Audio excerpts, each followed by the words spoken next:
aiming to become the new monetary hegemon, right? I think Xi Jinping himself has said we want the renminbi to be a strong international currency, and that's it. He didn't say we want to be the new hegemon.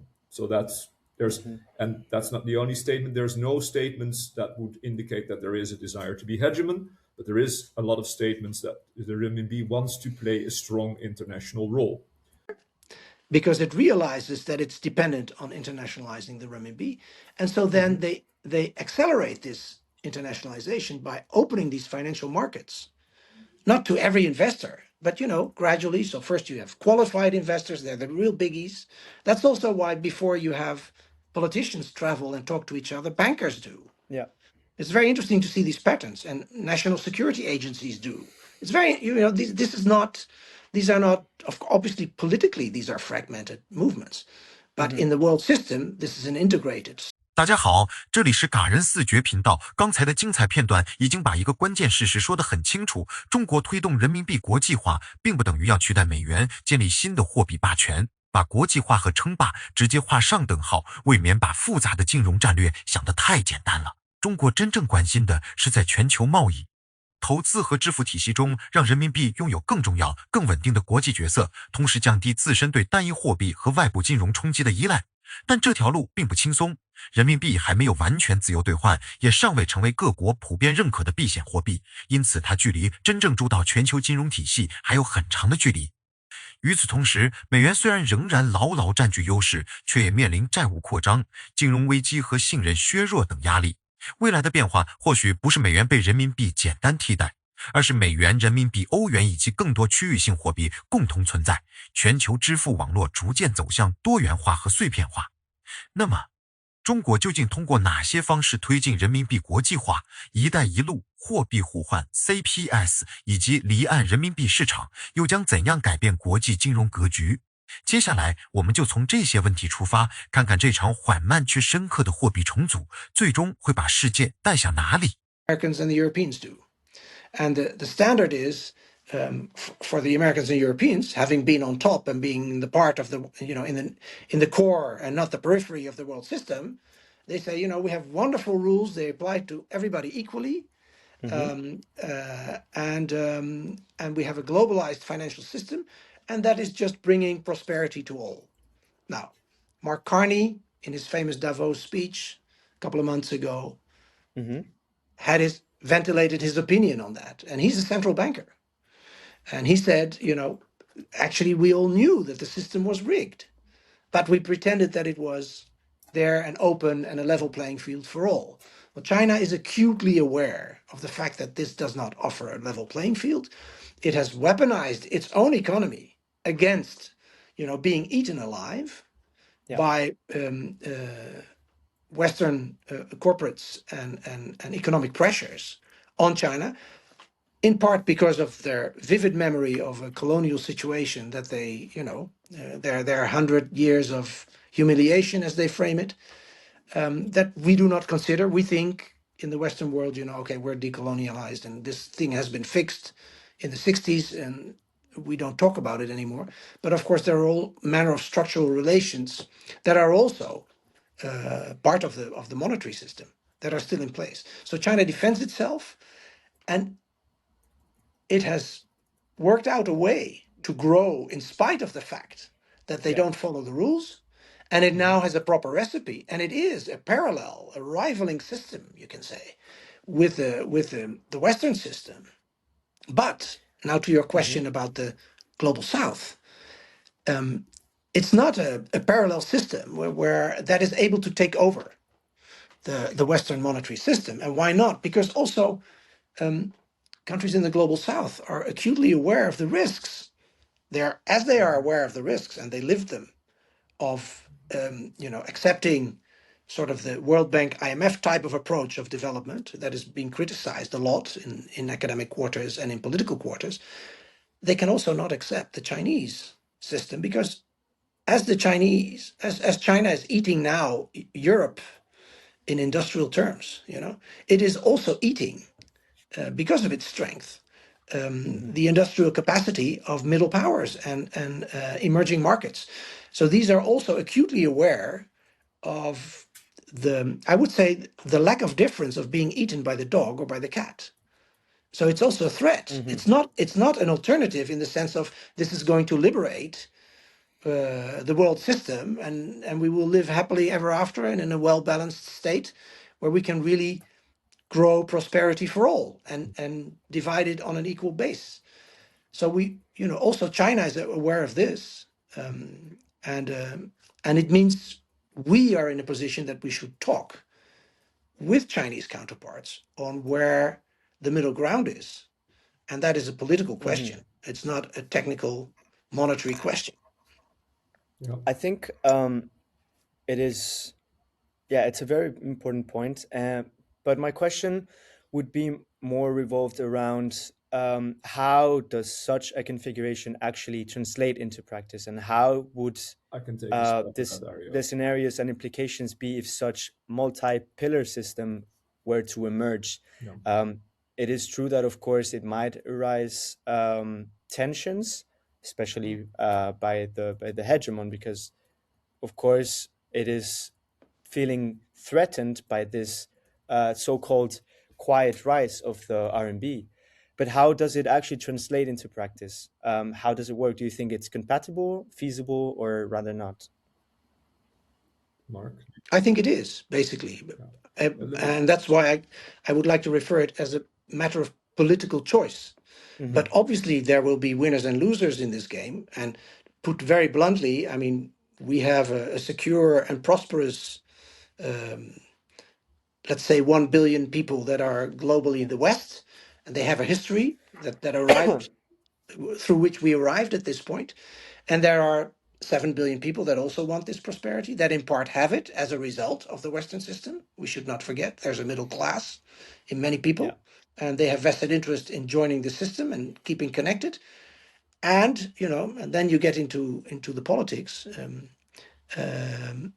China is through the instruments of swap lines with other central banks, through the instrument of an offshore renminbi that is still very tiny.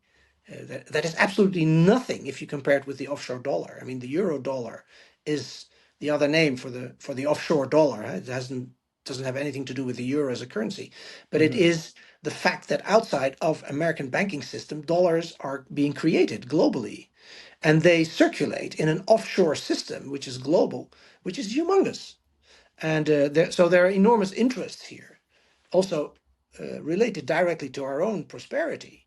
We should be very careful about that, but that is where you have to seek a sort of balance. And one of the other instruments that is also coming into play is the payment system, where China offers the CIPS, which is a system that is in competition with, I would say, the normal banking system for payments. And why? Because in part, there is a history of weaponization and sanctions on against important players in the global system, and they are being ejected from its payment system. So they look for different types of and different possibilities to be able to use their money. As Simon said, they just switch from pebbles to shells, or from shells to pebbles. And one of the examples that's very interesting, and I think it's promising in a way, to try to find the equilibrium between all these interests, is that there is now trade taking place between countries. Around 85 countries are trading outside of the dollar, outside of the euro, in their own currency. And they're settling, as a means of payment, and they pay each other in each other's currencies. So they pay with shells and pebbles, and there is a system that allows for this trade to take place. And I think that's a signal of how the monetary system is adapting to this mounting pressure between, also a waning dollar that is being defended, and a mounting renminbi that will not break through because it's too dangerous for China yet to open up its currency. But there's a lot of friction there, and I think the fact that a growing number of countries is doing its trade settlements in local currencies and is actually having a system where this works is a sign of adaptation of the system to its internal pressure. Yeah. And maybe if I can add a few more examples. So your question was, is China aiming to become the new monetary hegemon, right? I think Xi Jinping himself has said, we want the renminbi to be a strong international currency. And that's it. He didn't say we want to be the new hegemon. So and that's not the only statement. There's no statements that would indicate that there is a desire to be hegemon, but there is a lot of statements that the renminbi wants to play a strong international role. Because it realizes that it's dependent on internationalizing the renminbi. And so then they accelerate this internationalization by opening these financial markets, not to every investor, but gradually. So first you have qualified investors, they're the real biggies. That's also why before you have politicians travel and talk to each other, bankers do. Yeah. It's very interesting to see these patterns, and national security agencies do. It's very, these are not, obviously politically, these are fragmented movements. But in the world system, this is an integrated story. And so here, China is opening up. It's making the exchange rate more flexible, not fully, not in one go, but it's seeking to integrate to have maximum advantage. And it's developing the CIPS internationally. And we're now in this rapid rise scenario. Xi Jinping himself has said, that this internationalization of the renminbi is something to channel wisely. And now the interesting question is, what's the next step? Because we're in this third quarter. We came from a safety net to a slow ascent to a rapid rise. And in my humble opinion, I would suggest we can go two ways. Either we go into an adversarial environment, and the Chinese are still ready to adapt and reform because they feel strong enough that with the BRI they can pull it off. You will see a great leap, pun intended by the authors of the report, a great leap forward in internationalization of the renminbi because they feel secure enough that they can control it in their BRI environment. Or they pull back.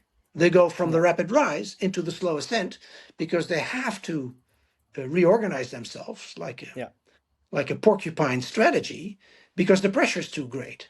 Now, of course, this is not just a monetary policy question. This is also a geopolitical question. 回看今天的讨论，我们会发现，所谓去美元化，从来不是一句简单的政治口号，更不是美元马上要被某一种货币彻底取代。国际货币体系真正发生的变化是一场缓慢、复杂而且充满矛盾的重组。美元依然站在全球金融网络的中心，它在储备、债务、贸易结算、支付清算和外汇交易中的深厚基础不会因为几次政策调整、几条新闻或者某个国家的表态而瞬间消失。但与此同时，越来越多国家也在认真思考，当国际贸易、能源进口、海外投资，甚至本国金融稳定都过度依赖单一货币和单一支付体系时，风险究竟该由谁承担？理解这个问题，首先要回到货币最朴素的本质。货币是支付工具，是计价单位，也是储存价值的方式。但再往深处看，货币其实是一种社会关系，是人与人、机构与机构、国家与国家之间对未来能否兑现承诺的共同信任。一张纸币、一串账户数字之所以能换来商品、服务和资源，不是因为纸张本身有价值，而是因为使用者相信别人也会接受它。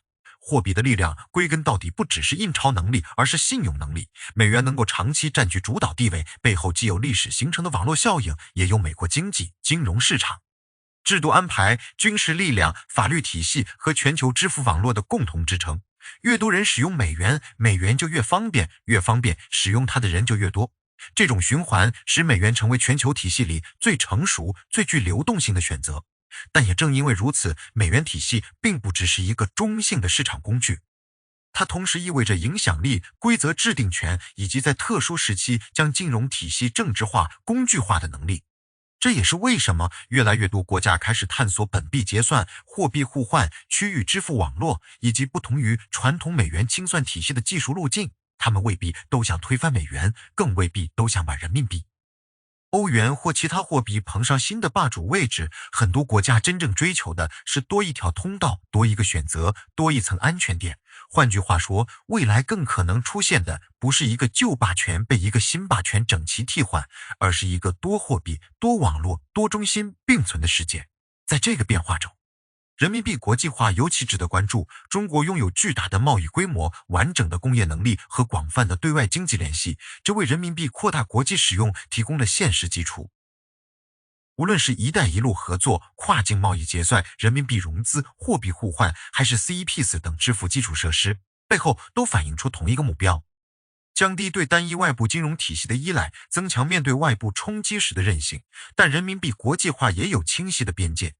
国际货币地位不是只靠贸易额就能换来的，它还取决于资本流动是否便利，金融市场是否足够深，资产是否足够安全，制度是否能获得广泛信任。中国希望推动人民币走向国际，但同时又重视金融安全、资本管控和国内稳定。这种平衡决定了人民币的道路不会是直线冲刺，而更像一步步试探、一层层铺设基础设施的长期工程。同样，欧元的处境也说明，货币影响力从来不是自然产生的。欧元拥有强大的经济基础，也具备重要的国际地位。但欧洲企业在海外贸易中是否主动使用欧元计价？欧洲金融市场能否提供足够深度和统一性？欧盟能否在战略、安全、产业和财政层面形成更协调的行动，都会影响欧元未来能走多远。货币不是孤立存在的符号，它是一个国家或地区综合治理能力的投射。所以，真正值得我们警惕的，不是多种货币共同发展，而是把货币竞争简单理解为你输我赢的零和战争。金融体系一旦完全被阵营对抗、制裁逻辑和安全焦虑主导，支付网络越碎片化，交易成本就可能越高，弱小经济体承受的风险也可能越大。对普通人来说，货币体系的变化并不遥远，汇率波动会影响进口商品价格，国际结算会影响企业订单，金融危机会影响就业、房贷、储蓄和养老金。所谓全球货币格局，最终仍会落到每一个家庭的钱包里。更深一层看，今天的讨论还提醒我们，不能只问哪种货币更强，也要问货币究竟应该服务什么。若货币只服务于债务扩张、资源掠夺和少数人的财富积累，那么无论最后结算用的是美元、人民币还是欧元，世界依然会面对贫富分化、生态压力和社会不稳定的难题。真正有生命力的货币体系应当让金融回到实体经济，让投资服务社区，让增长改善多数人的生活，而不是把所有人卷入一场没有终点的财富竞赛。未来的国际货币秩序或许不会整齐，不会平静，也不会按任何一方预设的剧本发展，但越是在不确定的时代，越需要保持清醒。货币背后是信任，信任背后是制度，制度背后则是各国能否在竞争中保留合作，在利益中看到共同责任。世界不一定需要新的货币霸主，却一定需要更稳定、更公平、更能容纳不同发展道路的协调机制。你怎么看美元地位的变化？人民币国际化会走向更快突破，还是继续稳步推进？多货币并存究竟会带来更大安全感，还是更多摩擦？欢迎在评论区留下你的观点，也欢迎点赞订阅。